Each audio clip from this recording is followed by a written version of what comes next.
أهلا بحضراتكم معانا مرة تانية في الحياة اليوم. نتكلم بالأرقام شوية. أول الموسم الدراسي الأول بعد الثورة في 17 مليون ونص المليون من الطلاب المصريين اللي هينتظموا في الدراسة مرة تانية. في 350 مليون نسخة كتاب على مختلف مراحل التعليم، وفي تشغيل ل 4443 فصل دراسي جديد في 43 ألف مدرسة على مستوى الجمهورية. بالنسبة للمدرسين والكثير من المشكلات التي تحدث هذه الأيام، في 129 ألف مدرس تم تثبيتهم من المدرسين المؤقتين والعاملين بنظام الحصة. كيف يكون العام الدراسي الجديد اللي على بعد أيام قليلة جدا؟ ده جزء أساسي من اللي هنتناقش فيه النهاردة مع وزير التربية والتعليم اللي بيشرفنا وجوده في الحياة اليوم، الدكتور جمال الدين موسى. برحب بوجود حضرتك معانا يا فندم في الحياة اليوم. أهلا بيك يا فندم. سيادة الوزير، يعني بعد الأرقام اللي كان شريف بيتكلم عنها، بعد تشغيل فصول جديدة وتثبيت مدرسين اللي كانوا عاملينه مؤقتين، إزاي هيكون شكل العملية التعليمية والعام الدراسي اللي جاي؟ استعداداتكم الأخيرة وإحنا خلاص على الأبواب. يعني أول شيء طبعا بهني حضراتكم وهني المشاهدين جميعا بمناسبة عيد الفطر المبارك بمناسبة قدوم العام الدراسي الجديد، يعني إن شاء الله بعد يعني فترة 10 أيام. هو خلاص ده الميعاد صح؟ 17 إن شاء الله هتبدأ الدراسة، وده أنا عايز أقول إن ده نص في قانون التعليم. قانون التعليم بيقول إن الدراسة تبدأ دائما في كل سنة في أول الأسبوع الثالث من شهر سبتمبر. فإحنا بنطبق نص القانون، يعني ما اخترعناش ميعادنا، عندنا الواجب تطبيقه. تأجيله كان هيكون مخالف للقانون، وكان لابد يكون في سبب موضوعي لهذا الأمر. تأجيله هيثير مشكلة أخرى، هي إن إحنا عندنا انتخابات هتمتد من شهر أكتوبر حتى شهر ديسمبر، ومعظم المقار الانتخابية في مصر هي مدارس. يعني وقت الانتخابات المدارس تاخد اجازه؟ الفصول اللي فيها انتخابات، المدارس اللي فيها انتخابات بالتاكيد هتكون اجازه، لان ما ينفعش الناس يكونوا موجودين عشان يدلوا باصواتهم والمدرسه شغاله. فعشان كده احنا وجدنا انه صعب جدا ناخد قرار بتاجيل الدراسه بالمخالفه لقانون التعليم، لانه المبررات هتبقى صعبه جدا في ظل كمان في تعطيل هيتم بسبب الانتخابات ان شاء الله التشريعيه اللي هتتم خلال هذه الفتره. فعشان كده المجلس الاعلى للتعليم قبل الجامعي في اجتماعه اليوم أقر بعد مناقشة كل الأسباب من وجهتي النظر إنه الدراسة هتبدأ إن شاء الله في يوم 17 بشكل نهائي، وده قرار ملزم هنبدأ إن شاء الله فيه. أرجو إن العام الدراسي يكون عام طيب لأولياء الأمور، للطلبة، للمعلمين، لكل المجتمع المصري، لأنه المدرسة جزء مهم جدا في مجتمعنا وبتمس مصالح كبيرة جدا، سواء لنا كأولياء أمور أو لمعلمينا أو لوزارة التربية والتعليم. واحنا يعني كلنا نتكامل مع بعض، المعلمين في مدارسهم، اولياء الامور من خلال مجالس الامناء اللي ارجو ان يحرصوا على حضور انتخاباتها ان شاء الله في نهايه الاسبوع الثاني من الدراسه، لان ده عنصر مهم جدا. رقابه الاهالي على المدرسه في مصر بنفتقده، في العالم موجود، وهو له تاثير كبير جدا على مسار المدرسه وعلى دورها في هذا المجال. وايضا وزاره التربيه والتعليم في خدمه الطرفين، في خدمه المعلمين وفي خدمه الاهالي، في على امل ان شاء الله يكون عام دراسي جيد. ايه الفرق في عام دراسي بيبدا في مرحله تاريخيه في مصر؟ هقول لحضرتك، أنا تصوري إنه المدرسة وانتظامها جزء من مكونات الدولة. يعني إذا تخيلنا دولة لا يمكن نتخيل إنه ما فيش فيها نظام دراسي. فأي دولة سواء مرت بظروف ثورة أو بظروف تقليدية محتاجة المدرسة، محتاجة الجيل الجديد يتعلم وينمى بشكل متواصل. فأنا في اعتقادي إنه في اختلاف من ناحية المنهج.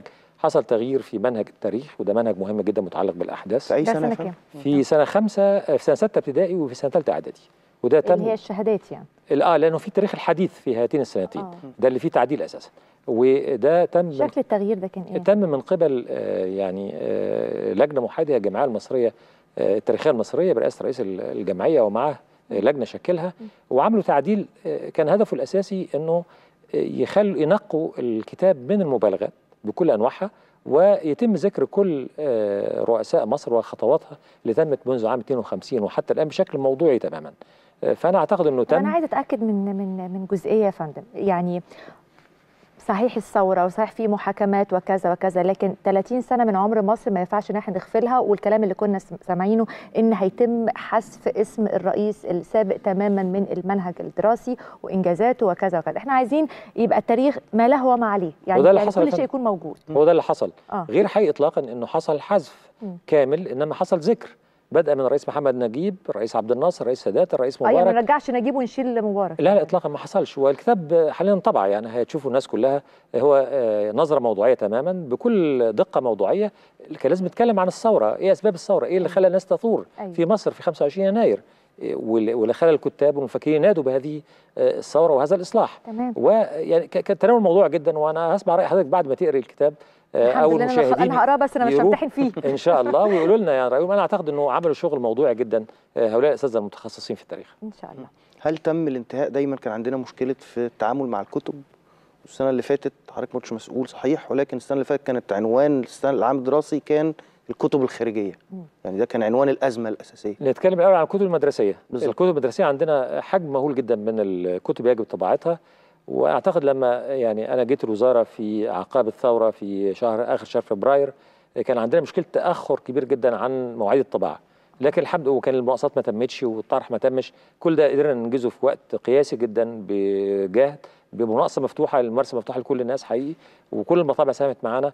وانا اعتقد انه الحجم عرض اليوم على المجلس الاعلى للتعليم قبل الجامعي من الانجازات كان رائع جدا. انه الطباعه تمت اكثر من 92% تم طباعتها من الكتب.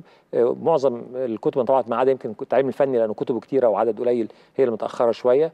المديريات سحبت معظم هذه الكتب، وانا ما اكتفيتش بهذا، قلت لازم نصل للمدرسه، لان ممكن المديريه تسحب الكتب وما توزعش من المديريه للاداره ومن الاداره للمدرسه. فانا منزل مكتب متابعه الوزير في كل المحافظات حاليا عشان يتاكدوا انه المدارس وصلها هذه الكتب.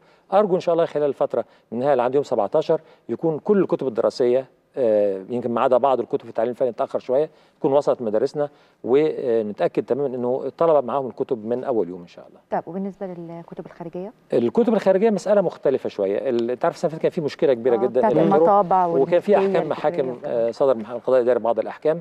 احنا عالجنا الامر بقدر كبير من الحكمه اللي يحفظ حق الوزاره وفي نفس الوقت ما يخالفش القانون. يعني الرسوم والفلوس هتدفع؟ تم معالجه هذا الامر وانتهينا منه، وحطينا قرار وزاري وضع المبالغ التي يجب دفعها والتزم. يعني هم لابد من الترخيص، لابد من صاحب الكتاب ياخد ترخيص من الوزاره، ولابد من مراجعه الكتاب، ولابد ان يدفع رسوم في مقابل هذا الامر. ده كله تم بطريقه قايمه على الحوار مع الاطراف المختلفه، وتم التنفيذ بالفعل. طيب احنا لسه عايزين نكمل في العمليه التعليميه، لكن يهمني كمان العمليه الامنيه، تامين المدارس، لان برضو خلينا نكون نعترف انه حتى هذه اللحظه لسه يعني الوضع الامني ما هوش بكامل طاقته. في تخوف برضو عند اولياء الامور، ولاد الصبح بدري رايحين المدرسه طالعين، يكون في بلطجيه، يكون في مشاكل، الكلام ده. هتعملوا ايه في الجزئيه دي؟ انا عارفه مش عارفه تبقى اختصاص الوزاره ولا لا. لا انا اقدر التخوف اللي عند الاهالي، وده شيء طبيعي لان الظروف زي ما حضرتك قلت مش 100% زي ما نتمنى. لكن تاكد ان حصل تطور افضل من ما جينا المره اللي فاتت. لما جيت انا يعني في 22 فبراير كانت الدراسه متوقفه، وكان لازم ناخد قرار، وانا اخذت القرار بشجاعه ان احنا لابد نرجع للدراسه. في اسبوعين تعطيل عن موعد الدراسه، لان زي ما قلت لحضرتك الدراسه هي الدوله، هي الدوله المصريه، فالدوله المصريه قائمه. يعني الثوره والاصلاح مهم جدا، لكن في ظل دوله قائمه. فقدرنا الحمد لله نرجع، رغم ان كان في تخوف اكتر من دلوقتي كتير، وكان في صيحات فزع، وكان في برامج بتتكلم عن الحالات، وفي مبالغات، وفي تليفونات بتتصلني انا شخصيا تقول لي يعني خد بالك ودم اولادنا في رقبتك وحاجات من هذا القبيل. لكن الحمد لله رجعنا بالدراسه. الحاجات اللي تمت فيها مشاكل كانت قليله جدا، اقل من توقعات اي حد.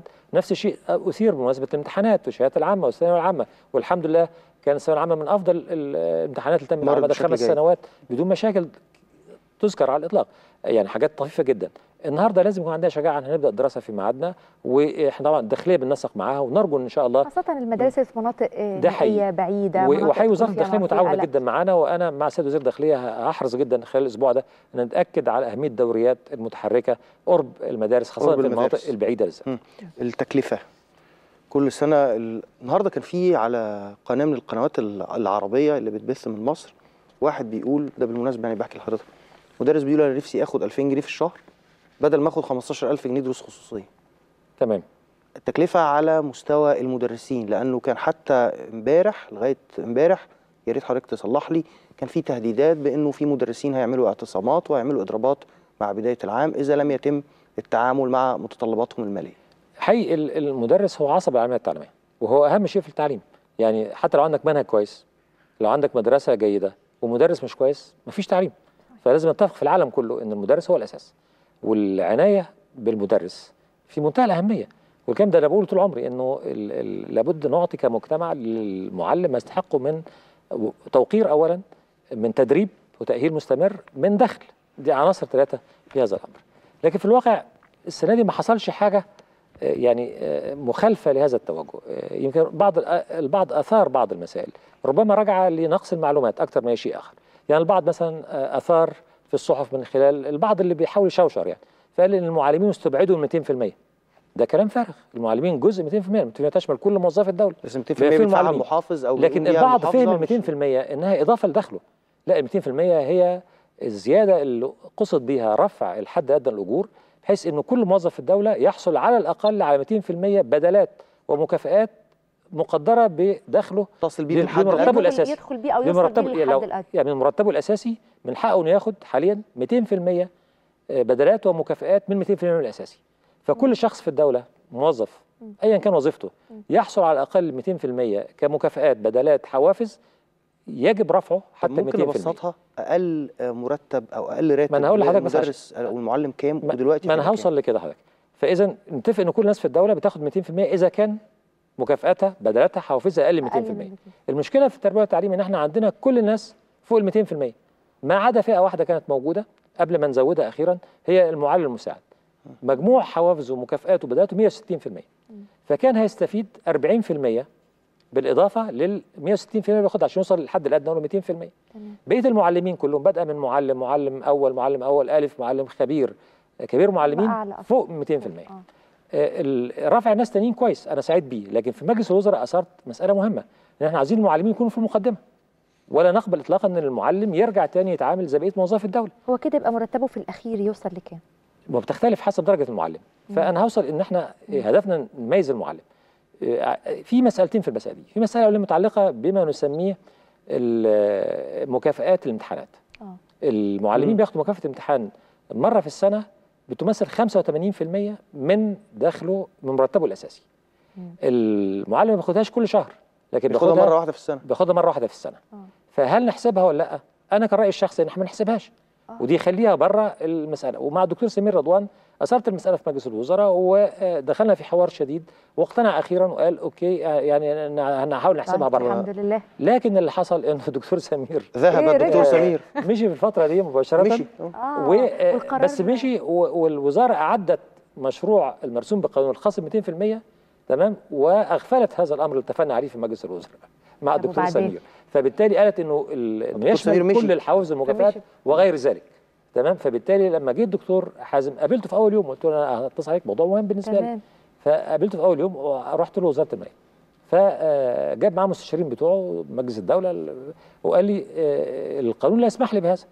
طب يا سيدي اتفقنا. قال لي الاتفاق ده مش ملزم ليه؟ لان في كل الاحوال الاتفاق ده معارض لنص قانوني، ونص قانون ملزم. فانا كنت مصر جدا ان احنا نعمل كده، وقلت له طيب انا هعرض الامر مره ثانيه على مجلس الوزراء، وهنطلب من المجلس الاعلى للقوات المسلحه انه يعدل القانون، لان انا بالنسبه لي ده مهم جدا. المعلمين بتوعنا لازم يكونوا في المقدمه. الدكتور حازم رد تاني، قال لك انا حتى لو انتوا عملتوا كده في مجلس الوزراء انا ما عنديش تمويل، انا عندي عجز حاليا 9% من الناتج الاجمالي ولا يمكن اعمل كده. فانا حقيقي مشيت، وانا يعني قلت له ارجوك لازم نجد حل هذه المساله، وانا بالنسبه لي هطرحها في مجلس الوزراء. وصلت المستشارين بتوعي مع المستشارين بتوعه، قعدوا حقيقي فوصلوا الحل بالنسبه لنا انقاذ كبير جدا. احنا كنا طالبين 2 مليار تقريبا تكلفه رفع مكافاه الامتحانات، هم وصلوا ل 1.5 مليار بطريقه مختلفه، لانه رفع مكافاه الامتحان هيمثل مشكله.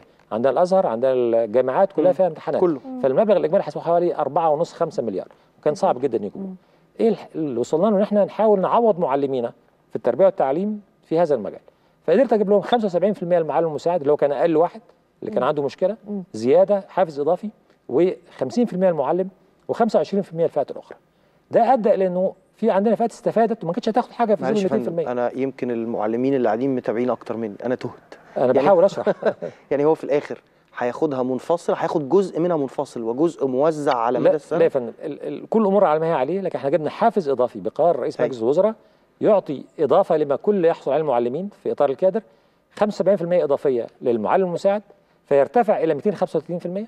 طب في وحافز 50% المعلم يرتفع الى 260%، تمام، و25% الفئات الاخرى ف 260%، وبعد كده يصل اعلى واحد فيهم كانوا معلمين الى 335%. حلو قوي. فاوضاعهم افضل من غيرهم من موظفي في نهايه المطاف بقى يا دكتور، الكلام ده عجب المدرسين؟ ارجو انه يعجبهم، لان هو ولا لسه المساله اصل احنا خلاص لو هم ما دخلوش المدارس واعتصموا. يعني اهم شيء المعلومات الحقيقيه تصل. اذا وصلت معلومات مشوهه رد الفعل هيكون مشوه.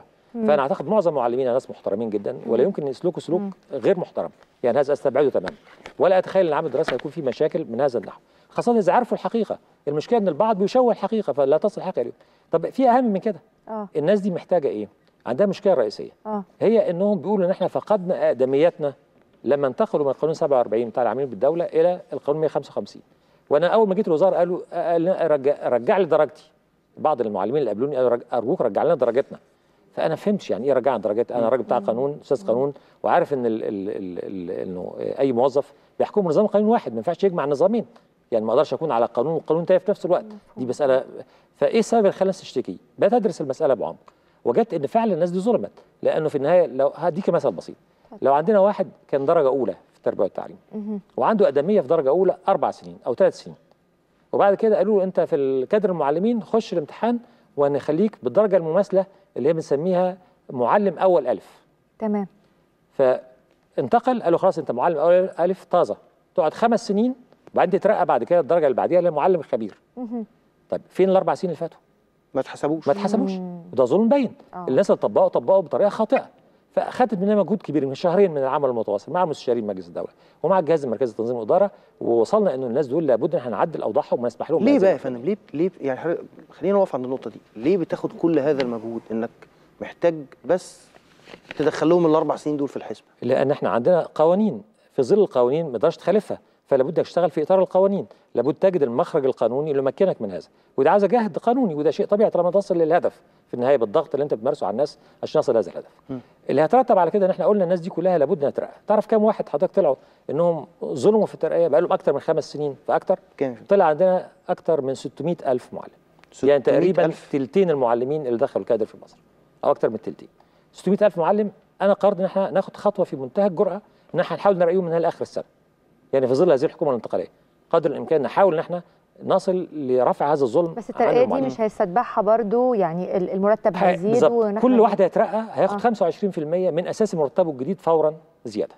فبالتالي ده هيعالج اكتر من مكافاه الامتحان. يعني طبعا نتمنى ان احنا نحقق مشكله مكافاه الامتحان، ورئيس الوزراء متفاهم ووعدني خير ان شاء الله. لكن بالاضافه لكده احنا خدنا حقوق في ظل القوانين الحاليه من غير تدخل في مكافاه الامتحان هتصل اكتر من مكافاه الامتحان.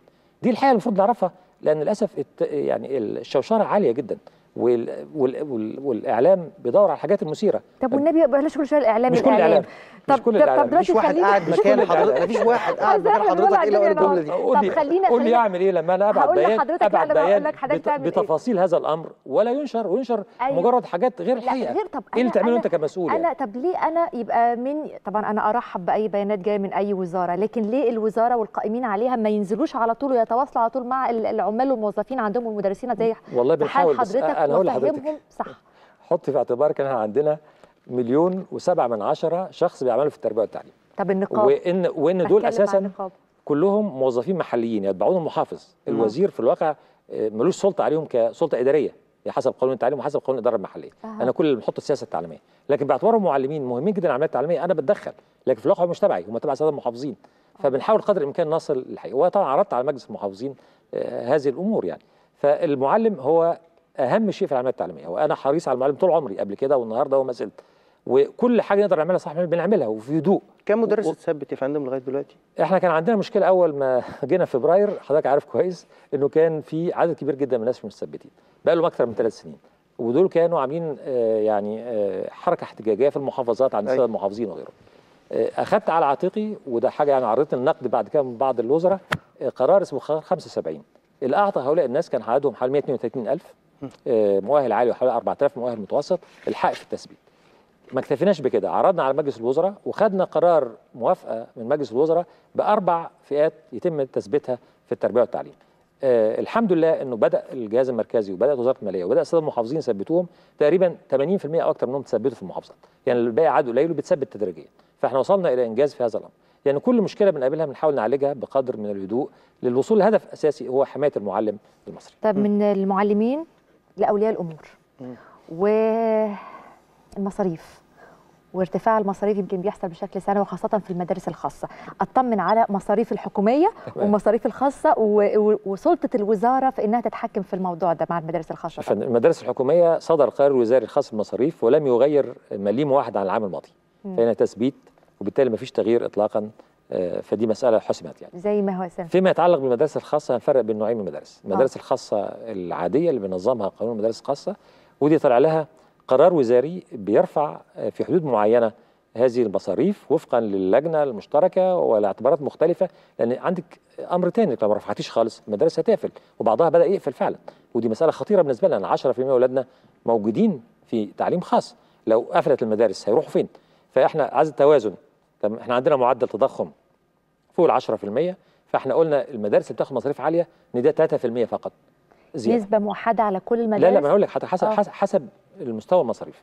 اللي بتاخد رسوم اكتر 3%، اللي هي اكتر من 6000 جنيه اعتقد، بعد كده 4% الاقل، تصل الى نسبه عاليه نسبيا للي بياخد 600 جنيه فاقل. خلينا اظن اقصى حاجه 17% اللي بياخد اقل من 600 جنيه. كل ده يا فندم في اطار المصاريف، لكن الانفاق التعليمي اللي بيدفعه ولي الامر بيجي تبرع. يعني انا لا ممنوع التبرع، ممنوع. طب انا اقول لحضرتك حادثه اتفضل ايضا انا كنت شاهد عليها. اتفضل. وهي في مدرسه حكوميه تماما. المدرسه الحكوميه اللي حضرتك بتتكلم انه مصاريفها ما زادتش ولا مليم.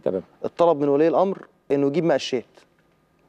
انا بقول لحضرتك بجد. انا هقول لك في نوعين من الحاجات. في مجلس امناء المدرسه، يعني قالوا له مش عايزين منك فلوس. لا انا هقول لحضرتك في مجلس لنا مقشات. كم مقشه؟ انا هقول لك حدد بس دي حاجه بايخه قوي دي. لا انا هقول لحضرتك بس يعني ده الباب الخلفي فعلا. لا الفرق بين حاجتين بس، يعني خلينا نكون صراحه مع بعض شويه. المدرسه تهمنا كاولياء امور اكيد. فانا عندي مجلس امناء ليه سلطه مستقله بيمثل الاهالي اساسا، في معلمين منتخبين ايضا لكن معظمهم من الاهالي، يعني الغالبيه العظمى منهم. مهمه جدا يطور المدرسه، فاذا طلب اهالي من اهالي تبرع اختياري وليس اجباري، انا اعتقد هي المدرسه اللي طلبت فعلا. المدرسه مش من حقها تطلب، وده مخالفه جسيمه، لو جت لنا هنتصرف معاهم. المدرسه مش من حقها تطلب، ده مجلس امناء. اذا مجلس امناء طلب باختياري، برضه بقول اختياري، مفيش اجباري، مفيش تبرع اجباري اطلاقا، ده مخالف للقانون ومخالف للتعليمات. هو كان عربون نقل من منطقه لمنطقه، ده كله مخالفه. ايوه ما هو ممكن ما يبقاش يعني اجباري عليهم، لكن لو ده ما حصلش هيسموه بدن الولاد اللي موجود اللي اهاليهم ما رضوش يجيبوا المقشات. يعني ما اقدرش اقول ان هيعملوا ايه زي ما حضرتك بتقولي ربما، لكن في كل حال اي طلب اجباري هو مخالفه صريحه. لو حصل مساهمه اختياريه، تعرف في مدارس كتير جدا زرتها الاهالي دهموا المدرسه، جابوا ازاز للشبابيك من نفسه وازاجوا الاختياري دايما. ومجلس الامناء اللي ياخد المبادره مش المدير المدرسه. مجلس الامناء ده بيمثل الاهالي، من حقه يجمع تبرعات، والقرار الوزاري اللي اصدرته قريب بيسمح لهم بكل هذه السلطات. وده موجود في العالم كله. يعني انا ده الفرق بينهم. انا عايز بس اكمل في المصاريف في المدارس الخاصه. عايز اكمل المدارس الخاصه. انا قلت اذا المدارس الخاصه الشرائح تتراوح ما بين 3% زياده 17% ده اللي هو اقل من 600 جنيه اللي هيفلس. لكن معظم الناس اللي بياخد 1000 اقل من معدل التضخم بنصل الى 3% فقط اللي بياخد اكثر من 6000 جنيه. وده اعتقد تم بشكل متوازن جدا. عندنا فئه اخرى من المدارس ما كانتش خاضعه للرقابه، اللي هي المدارس الدوليه. ودي ما كانش لعند السنه دي ما حدش بيقرب منها ولا يعرف حاجه عن مصاريف. انا طلعت قرار وزاري لاول مره بينظم هذه المدارس، بينظمها بمدخل سليم اعتقد هدفه المصلحه العامه وعلى اساس قانوني سليم. احنا عندنا المدارس دي المشكله فيها انه ولي الامر بيختارها. يعني حضرتك بتروحي بابنك او بنتك تقول والله المدرسه دي بتاخد 20000 جنيه، انا عاوز اودي ابني فيها مدرسه متميزه. واحد يقول انا 40000 مستعد، 80000 مستعد، خلاص هو حر يروح المدرسه، بس المدرسه تلتزم ان تحصل على اقرار من ولي الامر انه يقبل هذه المصاريف، كل انواع المصاريف مش بس الرسوم، يعني والمصاريف الاخرى ايضا، يقر ان هو بيقبل هذه المصاريف اجباري، المدرسه ملزمه بهذا الامر، وترسل صوره منه للاداره التعليميه او التعليم الخاص. الامر الثاني، طب السنه الجايه ابني دخل خلاص، صعب ان انا اشيله، فممكن يقول لك انا ارفع 5 زي ما قلت لحضرتك في البرنامج قبل كده، بعضهم رفع 25%. ده غير مقبول على الاطلاق. تمام. فاحنا قلنا لا، السنه الجايه بقى طالما الطالب دخل مدرسه خلاص باقرار ولي الامر، في ضوء هذا الاقرار لا يمكن زياده المصاريف الا بنسبه 7% كحد اقصى، او معدل تضخم ايهما اقل. لو تضخم قل عن 7% يبقى التضخم هو الحد الاقصى، اذا كان تضخم اكثر من 7% يبقى برضه الحد الاقصى بالنسبه لنا 7%. ده ضمان انه ما يبقاش فيه استغلال لوجود الطالب في المدرسه. هل الوزاره ليها ولايه على هذه المدارس؟ لنا ولايه طبعا، كل المدارس في مصر لنا ولايه عليها بالتاكيد. وانا شكلت لجنه على اعلى مستوى بتضم رئيس قطاع التعليم العام، 3 من الوزاره، 3 من اصحاب المدارس الخاصه، المدارس الدوليه او ممثليها القانونيين، و3 من الخبراء من الجامعه لهم صله بالتعليم. ال10 دول لجنه، هذه اللجنه لها سلطات كبيره جدا.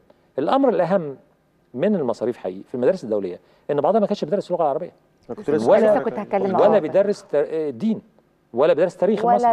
دي مساله يمكن قبولها، وذاك القاهري والزاري بيلزمهم ب5 مواد ولا هروب منها. وبعضهم كان متحفظ، قلت لهم هنجبركم عليه. عربي، اللغه العربيه، التربيه الدينيه، التاريخ، التربيه الوطنيه، والجغرافيا مصر. كانوا بيدرسوا لهم تاريخ الدول اللي تابعه ليها المدرسه. ال4 الاولين باللغه العربيه، باللغه مهما كانت الدراسه في المدرسه باللغه المانيه، فرنسيه، انجليزيه، لازم باللغه العربيه. والجغرافيا اولى ممكن تدرس باللغه ثانيه مش مشكله. الرقابه هتكون شديده جدا على ال5 مواد دول. بعض الناس جم قالوا لي طب احنا اولادنا ما درسوش قبل كده، بيروحوا يدرسوا في امريكا دراسات عليا وما يهمهمش. قلت لهم اسف، دول مصريين وانا لا اقبل ان اكون وزير التربيه والتعليم وفي مصريين ما يدرسوش مواد الهويه الوطنيه. في مدارس يا فندم ولا يمكن اتخيل لا في امريكا ولا في فرنسا يقبلوا هذا الامر. في مدارس كانت عملت استفتاء، في مدارس عملت استفتاء على انهم يدرسوا دين ولا لا. دي مش بمزاجهم، حاليا ما عادش بمزاج حد، اصبح اجباري. الاخطر من كده هي مدارس السفارات. هذه مدارس طول عمرها خارج اطار وزاره التربيه والتعليم، غير خاضعه على الاطلاق. وده كلام انا في رايي انه غير منطقي ولا يسمح به في هذه الدول اللي لها هذه المدارس في مصر. فبعت جبتهم وقعدوا مع الناس في الوزاره وقال لهم هنعمل كذا، وبعدين حصل حوار وطلعت قرار وزاري يلزم مدارس السفارات بنفس المواد ال5. لابد انهم يلتزموا للطلبه المصريين. الالزام ده يعني بيقابله يكون في عقوبه او اجراء لو ما تمش؟ في عقوبات في القرار الوزاري حدد العقوبات موجوده فين. تصل حتى اغلاق المدرسه. هل في لانه دي كانت برضو فيها فوضى شديده جدا في الفتره الماضيه، ممكن مدرسه دوليه تبقى شغاله كويس وممكن مدرسه دوليه تبقى مساله تجاره بحته، ما يبقاش يافطه الدوليه دي موجوده وتبقى عمليه نصب. هل في تجديد للترخيصات؟ هل الترخيصات وقفت؟ مفيش مدارس دوليه جديده؟ انا اقول لحضرتك كان في قرار من الاستاذ الدكتور احمد زكي بدر بوقف ترخيص المدارس الدوليه لحين انتهاء الدراسه.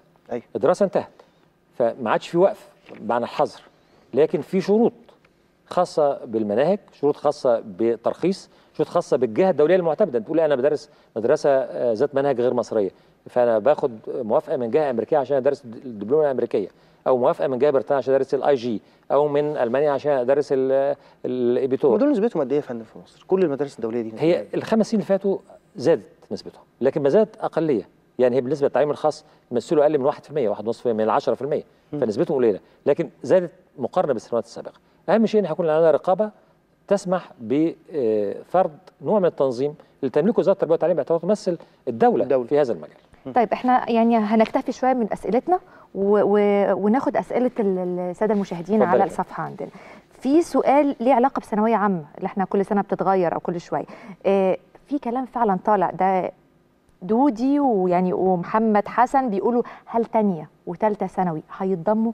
في كلام طالع. لا يا فندم، ما فيش تغيير في المرحله الثانويه. احنا قلنا من السنه اللي فاتت الكلام ده من اول ما جيت من 6 شهور ان احنا في مرحله ما تسمحش ان احنا نبدا نعمل قرارات خاصه بالثانويه العامه. احنا هنشتغل، هنقدم تصورنا عن تطوير المرحله الثانويه، لانها زي ما قلت واكرر تاني ان النظام المرحله الثانويه في مصر نظام عتيق وغير كفء ولا بد من تعديله. المجتمع حريص على ان يعدله لانه نظام غير كفء مقارنه بالعالم كله. فبالتالي احنا حاليا بنشتغل بنعد افكار، لكن ما فيش قرار هيصدر. يعني مثلا هدير بتقول انه دفعه 2013 اللي هيدخلوا ثانيه ثانوي السنه الجايه هيمشوا حتى الان بشكل طبيعي تمام. مفيش جديد اطلاقا. طيب في برضو سؤال من استاذ احمد ابراهيم بيقول الاولاد هل ممكن يدخلوا مدرسه ابتدائي خاص وفي الاعدادي يدخلوا حكومي؟ حاليا موضوع النقل بقى حاليا ما يجوزش النقل من خاص لحكومي، ده قرار قديم قوي بقى له يمكن 15 20 سنه.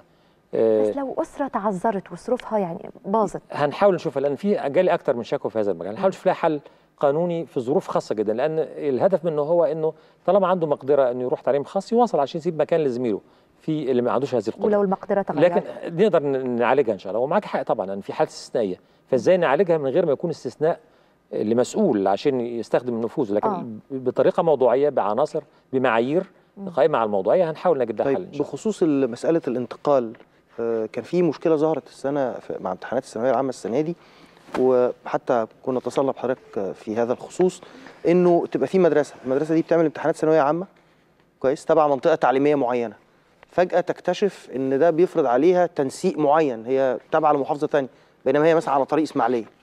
وكان في عدد من الشكاوى الكتير قوي اللي جت انه يكتشف مره واحده ان هو حاسب نفسه انه هيدخل القاهره، لكن يلاقي نفسه ان هو تبع محافظه ثانيه خالص.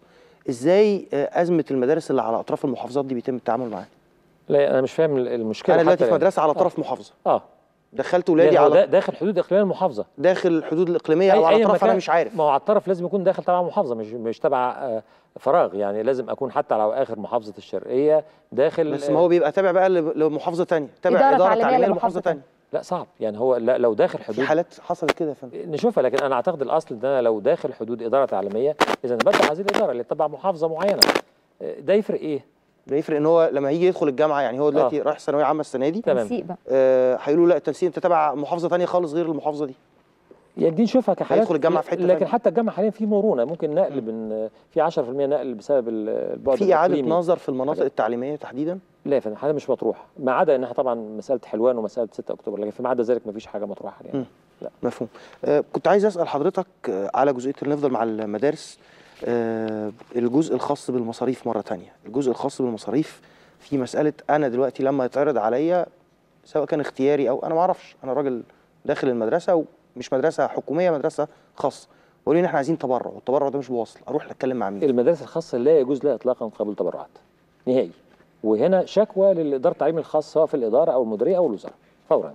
ايه الاجراء بيتم التعامل معاهم ازاي؟ معاهم وناخد عقوبات ضدهم، القانون بينص على عقوبات. بس ده بيخلي الطفل رهينه حتى اتخاذ قرار. لا اطلاقا، ويقدر حد يقرب من الطفل؟ لا، يعني احنا في دوله بيحكمها القانون، يعني مش ممكن انسان ياخد موقف عقابي من طفل ولا نسمح له بهذا الامر على الاطلاق.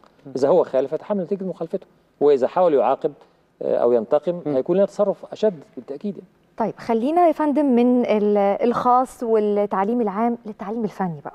تمام. وده صداع يعني في المجتمع كله، ان عايزين يكون التعليم الفني عندنا تعليم محترم يطلع طالب وبعد كده عامل او ايا ما كان، بس عنده من الثقافه وعنده من متطلبات سوق العمل موجوده.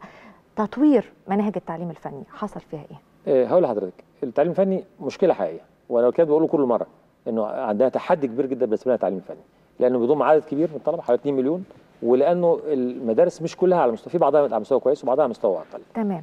انا كلفت رئيس قطاع التعليم الفني وهو استاذ في هندسه عين شمس انه يضع تصور عن استراتيجيه لتطويره، مش بس استراتيجيه، قلت له الاهم من كده برنامج زمني للتنفيذ وازاي نموله.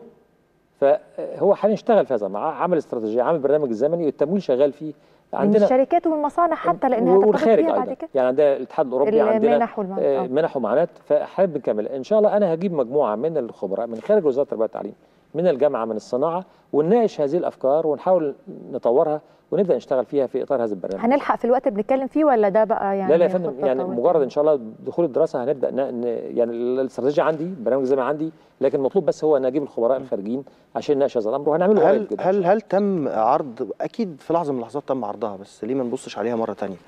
في دول اوروبيه كتير، مثلا على سبيل المثال المانيا اللي هي اهم القلاع الصناعيه في العالم، تيجي شركه زي مرسيدس او اي شركه صناعيه كبيره تقول انا هصرف على المدرسه الفنيه دي، صحيح، ودول هيطلعوا يشتغلوا معايا. ده حصل في مصر، حصل من خلال نظام التعليم المزدوج. كتير جدا من مدارسنا مرتبطه بشركات، والطالب بيدرس نص شركات مصريه موجوده في مصر بتعمل كده. موجوده، عندنا مدارس كتيره في 6 اكتوبر، في 10 رمضان، في محافظات مختلفه، بنسميه تعليم مزدوج. الطالب بياخد نص دراسته في المدرسه والنص الثاني في المصنع، وبيتدرب هذا، ومعظمهم بيشتغلوا في نفس المصنع فيما بعد. فده نظام تم بالتعاون مع الالمان، يعني مع الالمان اللي كان اسمه زمان مبارك كول. ده نظام اشتغل كويس، بس هو المشكله ان هو اسمه اتغير لايه دلوقتي؟ نظام التعليم المزدوج، هو اصلا تعليم مزدوج لانه طبعا كول ما بقاش فيه كول وما بقاش فيه مبارك من فتره طويله. هو ده تغيير تم من زمان على فكره. فالهدف كله حقيقي ان احنا نضمن انه نوسع نطاق هذه التجربه، لانه للاسف المصانع اللي عندها قدره تستقبل الطلاب عدد محدود، فكل الطلبه اتخرجوا حوالي 12000 طالب. دائما الشكوى من صاحب العمل انه يقول انا محتاج عمال، لكن التعليم مش مؤهلهم ان هم احنا عشان كده بندعوهم ونكرر الدعاء لهم ونرجوهم انهم يجوا معنا. بعضهم طلب ان يعمل المدرسه داخل المصنع، قلت له ما فيش مشكله، انا مستعد نعمل مدرسه ونودي معلمين ومناهجنا جوه المصنع نفسه ويشتغلوا عندكم فيما بعد. اهم حاجه ان احنا ندرب اولادنا على تعليم فني متميز. طيب احنا هناخد فاصل ونريح حضرتك شويه من اسئلتنا تشرب وامتى نخرج من الاتاحه للجوده؟ ده نتكلم فيه بعد الفاصل. بنحاول نشتغل على التوازي بينهم، ربنا يعيننا. اذا سمحت مستمرين طيب يلا بعد الفاصل في محاوله العبور للقرن ال21 اللي مش هيتم ولا بسياسه ولا باي حاجه خالص، هيتم فقط عن طريق الفصل الدراسي.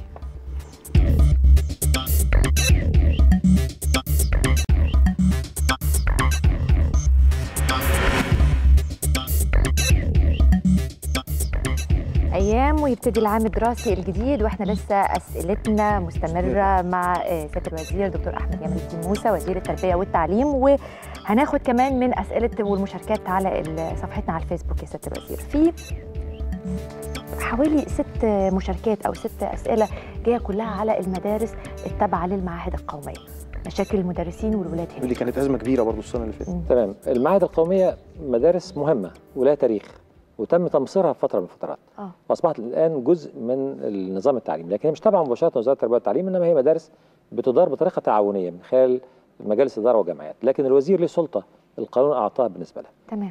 المعاهد القوميه كان فيها مشاكل على مدى ال 20 30 سنه، وفيها اوجه فساد، ووصلت النيابه العامه، ووصلت محاكمات، ووصلت للنيابه الاداريه كل يوم. انا سنحاول نعالج المساله بطريقه قانونيه لحد كبير جدا. قلنا ايه المشاكل؟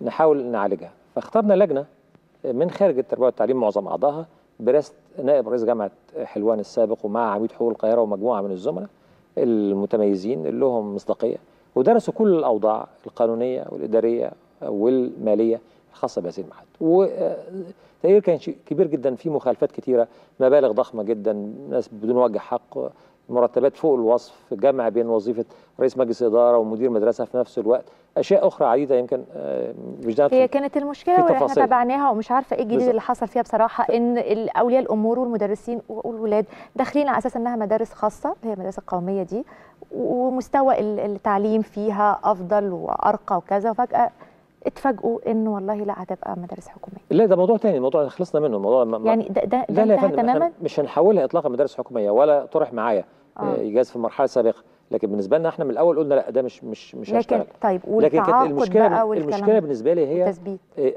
سلامه وصحه هذه المدارس من الناحيه الماليه والاداريه والقانونيه، ما يكونش في فساد نتسطر او مخالفات حتى لو بقيت مستقله كمدارس تعاونيه. عظيم. فاللجنه انتهت الى ان احنا يجب نطلع 4 لوائح تنظم هذه المدارس من الناحيه الاداريه، من الناحيه الماليه الى اخره. فهذه ال4 لوائح طلعت في 4 قرارات وزاريه تنظم هذه المدارس بشكل يحول دون الفساد مع الرقابه طبعا. ربما حضرتك تتكلمي عن مساله مثاره في الفتره الاخيره، هي اختيار مديري هذه المدارس. ايه المشكله بالظبط؟ ان احنا خدنا مبدا في التربيه والتعليم ان احنا نحاول نختار مدير المدارس من خلال مسابقه وليس بالاقدميه، وده قلت ان احنا هنطبقه في كل مدارسنا، لكن بدانا في المدارس الحكوميه فقط هذا العام بالمدارس التجريبيه. اعلنا في الصحف واعلنا على موقع الوزاره لمن يتقدم بشرط معين من الخبره والكفاءه وتوفر هذه الشروط يتقدم لشغل وظيفه مدير مدرسه تجريبيه. يبقى من داخل المدرسه ولا خارج او داخل؟ مفيش مشكله. وهنديهم مكافاه كبيره جدا تصل ل 2000 جنيه لمدير المدرسه بالاضافه لكل دخله. الهدف هنشجع القيادات الشابه المتميزه تتولى الاداره وتثبت كفاءتها في هذا المجال. نفس الشيء في المدارس القوميه، طلب مني أن أوافق على تطبيق نفس القاعدة في المدارس التجريبية، وتم بالفعل الإعلان وتقدم الناس، وفي لجنة برضه شكلت وقابلت الناس دول وقيمتهم، وترتب على هذا الأمر أن بعض المديرين الحاليين أصبحوا رقم 2 أو رقم 3، فطبعا هم بيحتاجوا. بعضهم قابلني النهارده 5 6 منهم أو 7 يمكن قابلوني وقالوا إن إحنا كنا مديرين فترة طويلة وإن إحنا مرتبنا هيقل، وقلت لهم أي تظلم اعملوه وهندرسه، لكن هل المبدأ نفسه سيء ولا حسن؟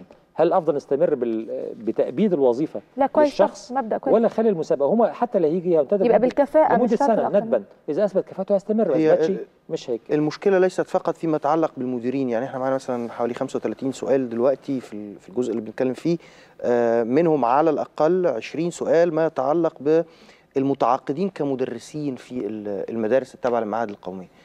لغايه دلوقتي ما بيتمش تثبيتهم. ازاي بتنظم العلاقه ما بين المدرس والمدرسه اللي ليها طابع الجمعيه التعاونيه او تابعه للمعاهد؟ باعتبار انها جمعيه تعاونيه لها سلطه مطلقه في هذا الامر، يعني الوزير لا يتدخل في تثبيت احد او تعيين احد، ده مش سلطته في كل عام.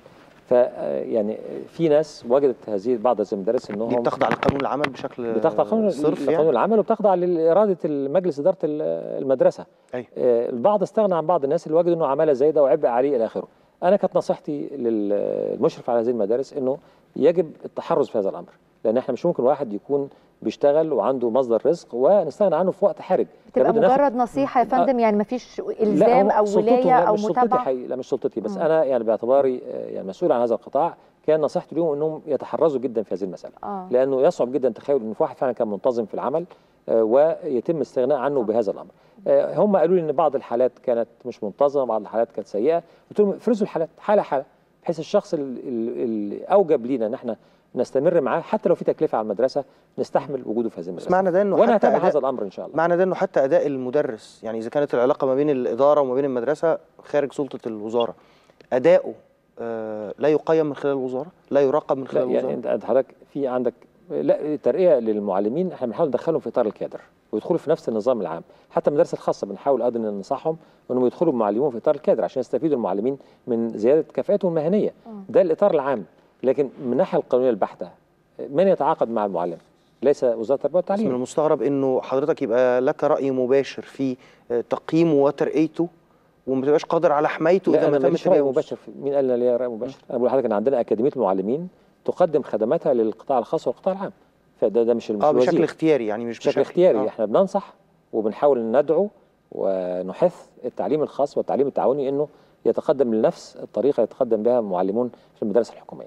ده الهدف منه، انه زي الخارج ما يفرقش مدرسه خاصه ومدرسه حكوميه. طالما في مساله الكفاءه المهنيه يهمنا المعلم ايا مكان مكانه يكون كفء مهنيا. لكن مساله التعاقد بالذات دي مساله متعلقه بعقد عمل ما بين شخص يتقدم للمدرسه للتعاقد خارج الحكومه. فاحنا زي ما حضرتك هدفنا انه نصل الى نوع من التوازن بين المصالح المختلفه، وان شاء الله هنسعى ان احنا ننظر في هذه الحالات، ويعني اكلف مدير المدارس او رئيس قطاع المدارس القوميه انه ياخد الامر زي ما نصحته قبل كده من اسبوعين. هتابعه ان شاء الله انه قدر الامكان ما يظلمش حد، لان الظلم شيء سيء جدا وانا لا اقبله. طيب من المدرسين نرجع مرة تانية للطلبة، والفكرة كانت خاصة بأن يكون في مدارس للمتفوقين ورعايتهم. حضرتك دي تجربة أنا أعتقد هتكون جيدة إن شاء الله لنظام التعليم المصري. إحنا اكتشفنا أنه العالم بيفكر بطريقة متطورة جدا في السنوات الأخيرة، وفي اهتمام كبير جدا بالمخترعين الشباب، بالناس اللي عندهم قدرة على أنهم يفكروا بطريقة مختلفة. وأمريكا من 8 سنين بدأت في برنامج جيد جدا، وفي دول أخرى في العالم نفس الشيء، بيسموها ستيم سكول، المدارس المتعلقة بالعلوم والتكنولوجيا والهندسة والرياضيات. هذا النظام الجديد بدأ ينتشر بشكل كبير جدا في أمريكا، بدأ الرئيس الأمريكي يدعمه بنفسه، وأصبح تقريبا في 80% من الولايات الأمريكية هذا النوع من المدارس. وكان قبل كده، قبل حتى ما اجي الوزاره، كان في نوع من التفاوض مع المعونه الامريكيه مع وزاره التربيه والتعليم ان احنا مستعدين نمول انشاء هذا النوع من المدارس في مصر. فانا لما جيت ووجدت من خلال المعونه الامريكيه؟ المعونه الامريكيه تمول جزئيا طبعا، ما تمولش كل حاجه، تمول تدريب طبعا. تمول ربما زيارات، شيء من هذا القبيل، لكن طيب. لكن اللي هم مستعدين يشاركوا في انشاء هذا النوع من المدارس. الفكره ما كانش حد طبقها، فانا لما جيت رحت زياره للمدينه الكونيه الموجوده في قريب منكم هنا في طريق الواحات، اللي فيها حاجه رائعه جدا، يعني تمت ما بين جهاز الخدمه الوطنيه ووزاره التربيه والتعليم لانشاء مصر المصغره، اللي نجد ان عندنا البحر الاحمر والبحر المتوسط ونهر النيل والمعابد والكنائس والجوامع والاثار كلها موجوده بسكيل من 1 ل8 يعني تقريبا محدد. لدرجه ان القلعه مثلا جواها مسرح حجمها، فما تخش الصحراء كانك شفت مصر كلها. بصراحه الواحد ما شافهاش لسه. لا هي قريبه، لازم، هي لسه ما فتحتش لسه عامه، لسه ما اتفتحتش، لسه في طور الانشاء حاليا، وان شاء الله هنسمح للصحفيين الاسبوع الجاي اول مره يزوروها ان شاء الله. دي هتبقى يعني متاحه للكل، متاحه للكل، وهدفها تعليمي، ان الطالب يقدر يعرف كل معالم مصر من زاويه واحده ويتعرف عليها ويعرف تاريخها، يعني ده كان الهدف منها. لكن وجدت ان في مبنى على هامش هذا المكان، كان قالوا لي ان خصصوا مدرسه فنيه. فلما شفت المكان قلت ده مكان رائع ومثالي، ومدرسه فيها 12 معمل، يعني كان هيبقوا 12 ورشه او معمل جنب المدرسه. فقلت ده مكان رائع جدا لبدء اول تجربه لمدارس المتفوقين في العلوم والتكنولوجيا في مصر. خدت المبادره ان احنا نشتغل في هذا الاتجاه، طلبت ان احنا ننشئ مقر سكني جنب هذه المدرسه، يعني تبقى مدرسه داخلي. ايه الهدف انها تكون داخلي؟ ان انا عايز اتيح فرصه لكل اولادنا في كل المحافظات، مش بس ابناء القاهره. وقلت هناخد المتفوقين، فاعلنا انه كل الطلبه اللي حاصلين على 98% فاكثر في امتحانات الشهاده الاعداديه على مستوى المحافظات كلها نحوهم يتقدموا لهذه المدرسه. حصرناهم، طلع 2000 تلميذ، تقدم بالفعل حوالي 1200، دخل الامتحان 1050 طالب. هو كده في امتحان وتصفيه. النهارده اعلنا عملنا امتحان لل 1050 واحد في قدرات 3، يعني 3 عناصر، العنصر قدراته في العلوم، قدراته في الرياضيات، وامتحان ذكاء. تمام، عشان نعرف مستوى الذكاء المختلف. نتيجه الامتحان اعلنت النهارده على موقع وزاره التربيه والتعليم ال 150 الاوائل اللي تم ترتيبهم بطريقه موضوعيه بعيد عن اي تدخل من اي حد. مش وسايط دي ولا وساط ولا دخل الاسره ليها اعتبار. هنخد الناس دول بكفاءتهم العلميه. ال 150 واحد دول هيكون نواه هذه المدرسه ان شاء الله. المدرسه زي ما قلت لحضرتك هتبقى نقله كبيره جدا، لان طريقه التدريس مختلفه، مناهجها مختلفه، المكان كله مجهز باحدث تكنولوجيا المعلومات، كل طالب يبقى معاه الجهاز اللابتوب بتاعه، كل طالب معامله موجوده. المعامل ان شاء الله يبقى في 12 معمل، هيبقى فيها معامل للفضاء، معامل بس هذه الجوده يا فندم على مستوى 150 طالب، امتى نبدا نخرج من مساله فكره اتاحه التعليم لجوده التعليم للاغلبيه العظمى؟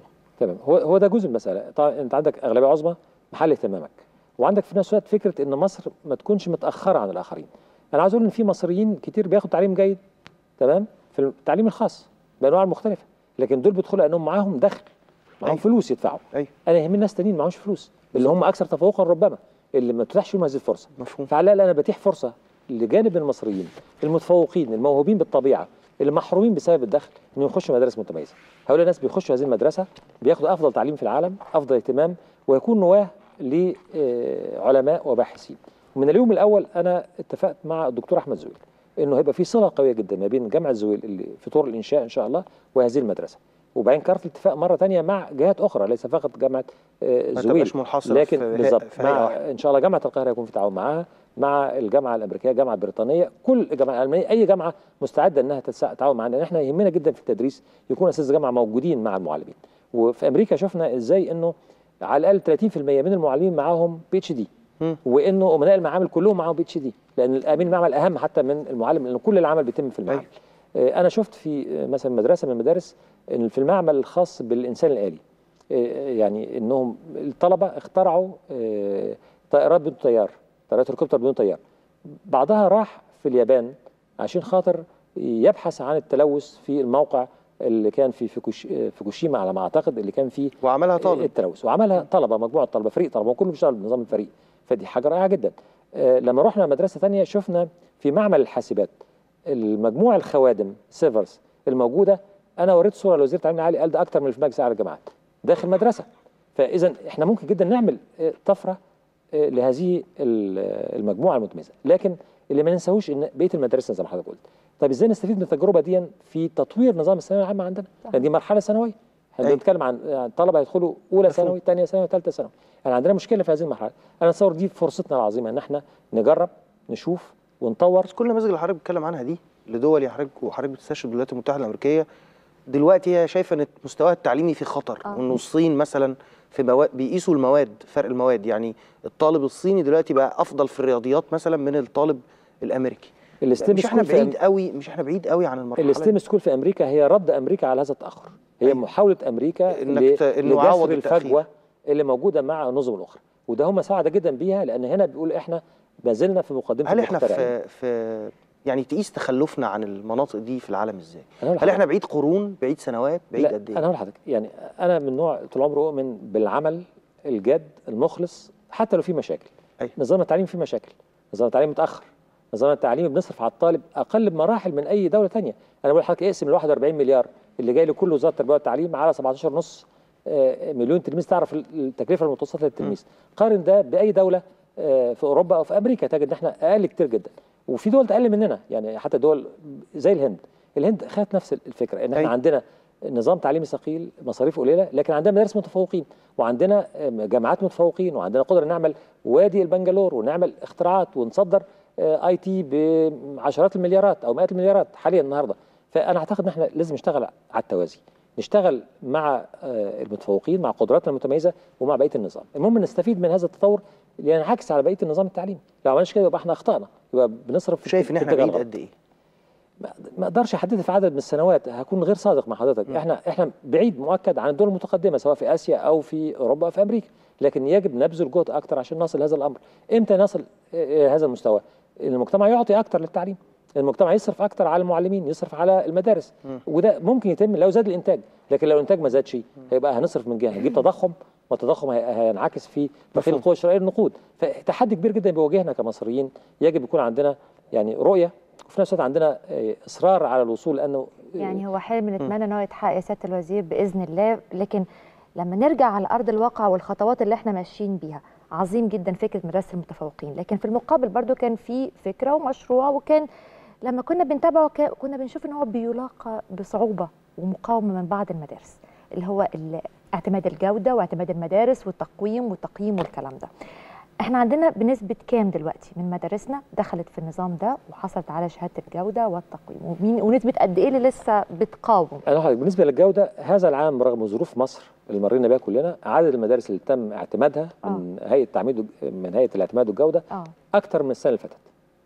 يعني اعتقد اذا كنت متذكر يمكن الرقم في حدود 700 او شيء من هذا القبيل، العام الماضي كان اقل ب 200، يعني الرقم مش في ذهني بالظبط، لكن النهارده حتى مدير الجوده قال لي ان احنا السنه دي رغم كل ظروفنا مدارسنا تحصل على عدد اكثر. ده مش كافي، لان عندنا عدد كبير من المدارس، عندنا زي ما بقول حوالي 45000 مدرسه، فلا بد نشتغل بشكل جيد في هذا الامر. النهارده مجلس اعلى التعليم قبل الجامعي عمل قرار في منتهى الاهميه في اعتقادي، هو اعاده صياغه نظام التقويم الشامل. نظام التقويم الشامل المدارس في المرحله الابتدائيه والمرحله الاعداديه نظام هدفه ان احنا ما نركزش على الحفظ والتلقين، لكن نحاول ندعم مهارات الطلاب. في الواقع العملي كان في مشاكل وكان في شكوى مستمره من هذا النظام. اللي خاضع لاهواء. ايه اللي عملناه النهارده؟ عملنا حاجتين، الحاجه الاولانيه احنا خلينا الانشطه جزء من المجموع الطالب. انا عارف في ناس هتقاوم هذا الامر، لكن انا حريص جدا ان يتم هذا الامر. فبالتالي اصبح الطالب عنده 4 انشطه. هو بيتقاوم على ايه بقى؟ لان الناس خايفه من تقييم المعلمين. طب حلها ايه في رايي؟ انا حلها في رايي انه يبقى لجنه هي اللي تدي التقييم، ما يبقاش معلم لوحده، وده اللي عملناه في هذا النظام. يبقى لجنه هي وفي فرصه للتظلم، لاول مره اتحنا لاول الامور فرصه تظلم الاداره التعليميه، وقلنا الاداره التعليميه تتصرف ازاي في حاله التظلم في هذا المجال. ده هيتم تطبيقه امتى يا فندم؟ السنه دي من اول الدراسه، من اول دراسه ده قرار وزاري صدر. التقويم الشامل بيبقى بناء على انشطه وشفوي وحضور وانصراف الغياب. صح. يعني عايزه افهمك. انا هقول لحضرتك الفكره التقويم الشامل ايه المشكله فيه؟ احنا دلوقتي عندنا النظام اللي احنا درسنا بيه واحنا طلبه، هو نظام قايم على انه في كتاب وفي طالب بياخد معلومات يحفظها يذاكرها، واخر السنه او اخر فصل دراسي يمتحن فيه امتحان تحريري. ده كله تقييم بيتم امتحان تحريري. العالم كله قال ده كلام فارغ، لان النهارده ناخد معلومات وامتحن في تحرير ملهاش اهميه. النهارده المعلومات موجوده في الانترنت، كل انسان يقدر يحصل على معلومه بمئات الالاف من المواقع. فايه الاهميه ان ندي معلومات للطالب؟ ما عادش الاهميه. ايه الاهم في التعليم النهارده في العالم كله؟ هو ان الطالب يفهم، يستوعب، يفكر، يحلل، ينتقد، يعبر عن رايه بطرق مختلفه، يكتسب مهارات، يكتسب خبرات. فاحنا ده الهدف، لازم يكون واضح بالنسبه لنا ان ده الهدف من وجود اولادنا في المدرسه، مش الهدف ان نحفظه معلومات في المدرسه. حضرتك عندك مدرس مستوعب او قادر او مستعد انه يبقى عنده طالب له رؤيه نقديه يقول له اللي حضرتك بتقوله ده انا مش متفق معاه؟ استاذ شريف، انا ما بقولش ان احنا اوضاعنا مثاليه، لكن انت انا بتكلم ازاي خلي نفسك ازاي نوصل لده. السؤال انك انت هل لان ما عندكش مدرس جدلا تمنع انك تطور نظامك؟ فخلينا ناخد مبدا ان احنا الاول نطور النظام، ندرب المعلمين، لازم ندربهم، نوعيهم تمام عشان يقوموا بهذا الدور، لان ده دورهم الرئيسي، والمعلم زي ما قلت هو اهم شيء في العمليه التعليميه. فالهدف ان نحط نظام جيد وندرب الناس عليه. فده احنا بنحاول نحطه، حاطين نظام جيد انه زي قلت لحضرتك من شويه انه الماده حتى العربي او الانجليزي مقسم لاجزاء، جزء خاص بامتحان اخر السنه تحريري، جزء في امتحان فصل واحد، وجزء ثاني على المناقشه الشفويه على الابحاث، ده الجزء الاصغر، وعلى الحضور والانصراف 10%. في بالاضافه لهذه المواد في انشطه لا صفيه. قلنا ان الطالب في المرحله الابتدائيه يكون عنده نشاطين اجباري لازم ياخدهم، التربيه الرياضيه والتربيه الفنيه. وفي المرحله الاعداديه اللي قدموا الناس في قطاع التعليم العام ان يكون التربيه الفنيه ايضا، لكن معاها الحاسب الالي بدل التربيه الرياضيه. تبقى التربيه الرياضيه اختياري. في 10 انشطه اختياريه الطالب والمدرسه يقدروا يختاروا من بينهم 2 وداخلين في المجموع، بما فيهم خدمه المجتمع اللي احنا في مصر ما نعرفوش. فاصبح جزء من الانشطه الاذاعه والصحافه المدرسيه، جزء من الانشطه المكتبه والابحاث، جزء من الانشطه. في 10 انشطه مختلفه. الطالب لو ما كانش شاطر في نشاط معين يقدر ياخد نشاط ثاني، في حريه لهذا الامر. والمدرسه ما كانش متوفر عندها امكانيات لنشاط معين تقدر تستوعب بقيه ال10 انشطه. ممكن مدرسه بتطلب الرياضه ومدرسه ما فيهاش مكان لممارسه الرياضه، لا يعني او غير ملائم. الرياضه اجباري، والرياضه ممكن تتم باتفاق، احنا كاتبين في قرار وزاري انه مع مراكز الشباب بالظبط. قلنا يجب انه ما فيش مكان يتم التنسيق مع مراكز الشباب او مع مدارس اخرى في المنطقه. المهم انا عايز اقول في النهايه انه ممارسه النشاط جزء من التعلم. لو احنا اعتبرنا ان ده جزء من التعلم هنستفيد، لو اعتبرناه خارج التعلم هنفكر بطريقه زمان ان الطالب ده بيلعب، لا، في الواقع النشاط ايا كان نوعه هو مهم جدا لعمليه التعلم، لان هو في ممارسه من الطالب، في محاوله من الطالب. الطالب لما بيروح المكتبه ويحاول يعمل بحث ده تعلم، زي بالظبط بيحفظ ماده علميه، بالعكس احسن من يحفظ ماده علميه. عظيم ان حضرتك قلت ان هتبقى هي لجنه اللي هتقيم الانشطه بمتابعه وتقيم انشطه، لان كانت التخوف دايما ان يبقى مدرس الفصل يعني دروس خصوصيه ما بتاخدش عندي درس والكلام ده. وده يجرني بقى لمساله الدروس الخصوصيه، شئنا ام ابينا ده واقع موجود، ما اعرفش ممكن ده يتغير امتى، لكن علشان انا اعوض على الاقل يبقى عندي في المدارس فصول تقويه، حصص اضافيه، الكلام ده علشان اقلل شويه من تاثير الدروس الخصوصيه. الدروس الخصوصيه ظاهره سلبيه جدا. هذه الظاهره نتاج لاوضاع المدارس واوضاع اولياء الامور، يعني رغبه اولياء الامور في ان ضغط اجتماعي، في ضغط اجتماعي عاوز يحصل على مجموع عالي جدا، فبيلاقي ان دي فرصه في دي اوضاع متراكمه، ارجو انها تعالج. يعني انا طبعا يعني ارجو ان نطور مرحله الثانويه عشان نمنع كمان سبب رئيسي. العنصر المهم جدا هو اسلوب التقويم، لان لو اسلوب الامتحانات بيقيس قدره الحفظ محتاج مدرس خصوصي عشان يخليني احفظ، لكن لو قاس قدرات ثانيه. فاكر حضرتك لما كنت موجود معانا يوم نتائج امتحانات الثانويه العامه، والبنوته الجميله اللي كانت قاعده قالت المدرس قال لي اللي انا قايله لك ده تكتبيه، ما تفتيش من عندك، ما تقوليش حاجه زياده، صم وحفظ، وده مدرس الخصوصي بتاعها. دي الخطوره كلها. فانا اتمنى حقيقي ان احنا نصل لاقناع اولياء الامور والمعلمين ان ده مش تعليم، ده حفظ. والحفظ مش معناه التعليم، التعلم حاجه ثانيه مختلفه اكبر واهم بمراحل. وانا يهمني ابني او بنتي لما يوصل سن العمل ان يكون عنده قدره على استيعاب الحياه والتصرف في ضوء مستجدات الحياه اكثر من يكون حافظ معلومات. المعلومات موجوده في كل مكان. عايز اسال حضرتك، نتكلم يعني اتكلمتوا على مساله الثانويه العامه، في مشكله ايضا ممكن ما يكونش ليها عدد كبير من الناس لكن هي مشكله موجوده، مساله الشهادات المعادله اللي هي الخاصه سواء اللي جايين من بره بشهادات ثانويه معادله هيدخلوا الجامعه في مصر، مصريين من العائدين من الخارج، او حتى من اللي بيتخرجوا من شهادات امريكيه وانجليزيه وفرنسيه في مصر. هو السؤال ده المفروض تسال وزير التعليم العالي، لان ده لا، ما هو اخرهم مش اخرهم عند حضرتك؟ لا متعلق بالقبول في الجامعات وشروط القبول في الجامعات، فهي ده مطروح دايما على وزير التعليم العالي. واعتقد الناس في السعوديه وغيرها عندهم مشكله في النظام السعودي لما اتغير وتطور اصبح فيه متطلبات مختلفه، فالتعليم العالي هو اللي طب لو لكن الثانويه العامه المواد اللي التكميليه، يعني حضرتك كنت بتتكلم دلوقتي على العربي والدين والدراسات، دي مواد لازم يدرسها طالب الشهاده المعادله. ده لا لو اللي في مصر لا لو هياخد ثانويه عامه من مصر، لكن حضرتك بتتكلم عن واحد واخد ثانويه عامه من الخارج، لو ياخد ثانويه اجنبيه داخل مصر. ثانويه ايه؟ ثانويه اجنبيه داخل مصر. لا داخل مصر لازم يلتزم بهذه القواعد، لازم يلتزم. لكن حضرتك بتتكلم عن مصريين موجودين في السعوديه او في الدول العربيه وعندهم رغبه في دخول اولادهم الجامعات، فشروط دخول الجامعات دي اللي بيضعها التعليم العالي في ضوء المجلس العالي. لكن حضرتك ما عندكش مشكله يعني في ضوء اقتصاد حضرتك، يعني في مساله ان الولاد اللي في اعدادي او في ثانوي، في بلاش ثانوي بقى عشان ثانوي داخلين على الجامعه، في مدارس في دول عربيه وجايين هنا مصر وهيحولوا او ينقلوا، مفيش مشكله في قبولهم ولا في برضو اشتراطات معينه واحيانا بيكون المناهج مختلفه عن لا اعتقد المدارس المختلفه سواء كانت حكوميه او خاصه بتضع قواعد لقبول الطلاب للمحولين، واحنا بنسهل الامور كتير. يعني النهارده اللي حصل في ليبيا، اللي بيحصل في سوريا، اللي حصل في اليمن، عندنا قواعد تسهيل غير عاديه لدرجه ان انا اجلت امتحانات في ليبيا خالص، الظروف كانت طرابلس، منطقه طرابلس مش قادرين نوصلها للامتحانات فاجلتها لعند المرونه تتحسن. فعندنا مرونه كبيره جدا في استيعاب الطلبه المصريين او العرب في مدارسنا، وكل مدرسه بتضع قواعدها في ضوء القواعد العامه اللي حطها وزاره التربيه والتعليم. كم عدد الطلاب اللي جم من ليبيا؟ لا مش في ذهن العدد، لكن اعتقد يعني عدد لا باس به من المصريين والليبيين موجود حاليا في مدارسنا. حضرتك بدات الحديث مع بدايه العام الدراسي، اول حاجه كنا بنتكلم فيها مساله سير العمليه الدراسيه والانتخابات اللي جايه في الطريق. تمام. نسال في السياسه بقى. الناس كلها دلوقتي لما بتتكلم على تيار سياسي، سواء كنا بنتكلم عن التيار الاسلامي السياسي او بنتكلم عن التيار الليبرالي وكده، يتكلموا عن تاثير التيارات دي على الفن وعلى الكتابه وعلى الحريه المجتمعيه. خايف من تاثيرات التيارات السياسيه على العمليه التعليميه نفسها؟ انا اقول لحضرتك، لو احنا كمصريين اتفقنا على اهداف ثوره 25 يناير هيكون شيء رائع جدا. ايه الاهداف دي؟ انا دايما بفكر نفسي، ما احنا مش متفقين اصلا على لا لازم نتفق عليها، لان هي دي اللي حركت الناس، هي دي اللي غيرت النظام. ان احنا عايزين كرامه اكثر للانسان المصري، عايزين حريه اكثر في ممارسه حياتنا، والاكثر وعيا وتعليما هم اللي قادوا التغيير ده، ديمقراطيه اكثر وعداله اجتماعيه اكثر. دي الاربع اهداف اللي ما فيش خلاف بين كل التيارات المصريه عليها، وده اللي خلت الثوره تؤتي ثمارها بالتاكيد، يعني لان كلنا كنا مجموعين عليها.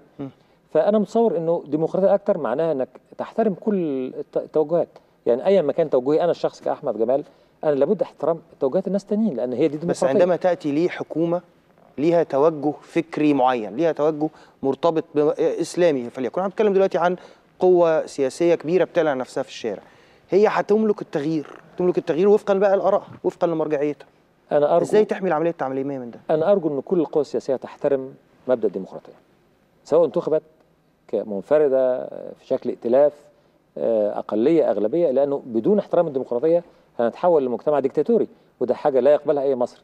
فاذا كان هناك نظام ديمقراطي قائم ببرلمان قوي برئيس جمهوريه منتخب انتخاب حر نزيه، انا اعتقد النظام التعليمي في الفتره القادمه، وانا شاهد ذلك من بره، ارجو ان يستمر محافظ على الهويه الوطنيه وعلى احترام القيم الانسانيه والقيم الديمقراطيه.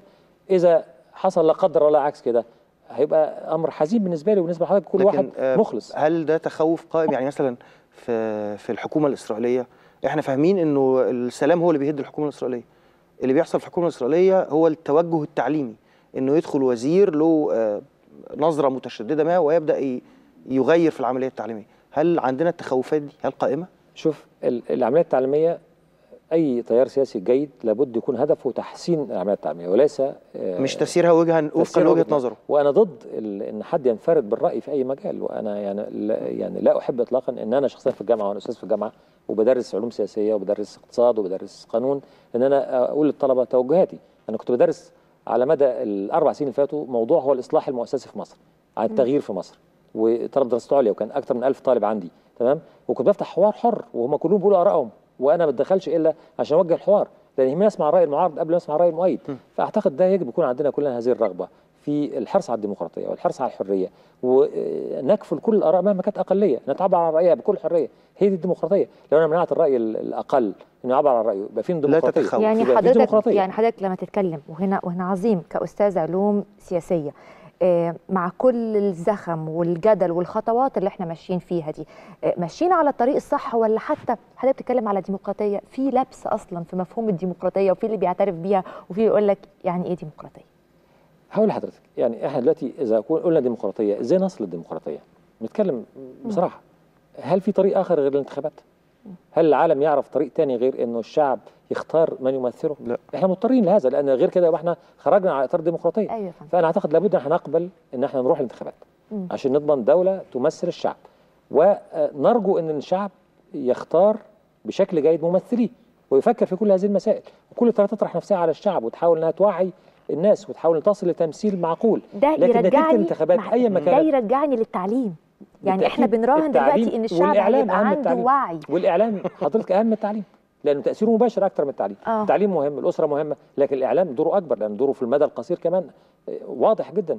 فارجو ان الاعلام بموضوعيته، تمام، انه يوصل الناس كل الاراء والناس تبدا تفهم هذه الاراء المختلفه وتختار. بالمناسبه دي كان في على مدى الشهور اللي فاتت وحتى السنين اللي فاتت كان في توصيات خرجت من اكتر من مؤسسه ومن اكتر من هيئه في انه يبقى في ماده للقيم المشتركه ما بين المسلم والمسيحي المصريين، انه يبقى في اعاده تنقيح للنصوص الدينيه اللي موجوده في مواد الدين والعربي.